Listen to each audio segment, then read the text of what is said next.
Sadgurunath Maharaj Ki Jai, and welcome to Jagadambe Reads the Holy Books of India, ShrimadBhagavatam173. As you may remember, we were listening about Harishchandra's yagna.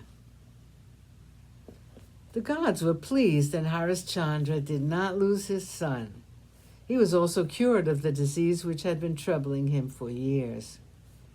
Vishvamitra, who had been very fond of Trishanku, took it upon himself to teach the Brahmavidya to Harishchandra. One of the descendants of this line was the king Katvanga. He was a great warrior. Once, when the Devas, as usual, were harassed by the Asuras, they asked this king from the earth to help them. Katvanga went and assisted Indra in subduing the Asuras.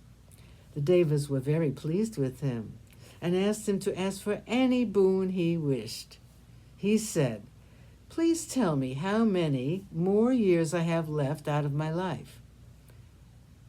The Devas looked at each other and finally, with a lot of hesitation, said, "It is a Devarahasya, but we will tell you, since we promised to grant you a boon. You have just one muhurta left." A muhurta is roughly 20 minutes. Katvanga was not unhappy. He rushed to the earth and sat down in meditation. He contemplated the form of the Lord. He spoke words of supplication. He said, "Nothing is dear to me in this world. I have never been in a dharmi at any time in my life. I have thought of you, my Lord, and of no one else. The Devas tempted me with svarga, but I was not enamored of it and the joys it promises. The Devas themselves do not know you or your form, my Lord, caught as they are in the web of Maya.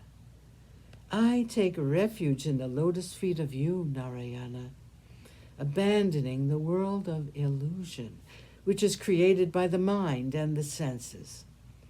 So saying, King Katvanga abandoned everything and became one with the Lord.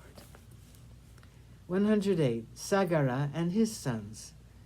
In the line of Ikshvaku was born a king by name Bahuka.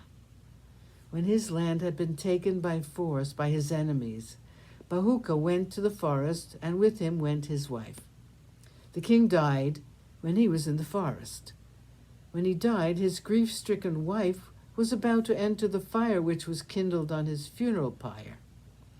But she was stopped from doing so by the rishis, since she was with child.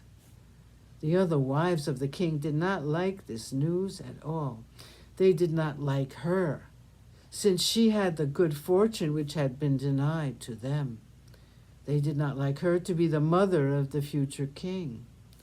Therefore, they mixed poison with her food that she was wont to eat, and with great affection fed her with it. But contrary to their expectations, nothing happened either to the mother or to the unborn child. The child, when it was born, was covered by the poison which his mother had swallowed, and so the rishis called him Sagara. Sagara became a famous king, and he later became the emperor. He wanted to perform the yagna by name Ashvamedha. The horse meant for the sacrifice had been sent out. Indra, as was his usual custom, stole the horse. The king asked his sons, 60,000 in number, to go in search of the horse and bring it back. The sons of the king were all valiant, but they were equally arrogant. They set out in search of the horse. They searched all over the world and could not find it.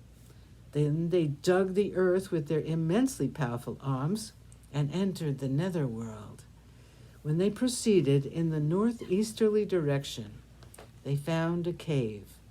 Inside the cave was sitting a rishi in samadhi, and by the side of the rishi they found their horse, grazing happily. "Look at this thief," exclaimed the proud princes. "Having stolen our horse, he is sitting with his eyes closed, as though he knows nothing. Let's kill him."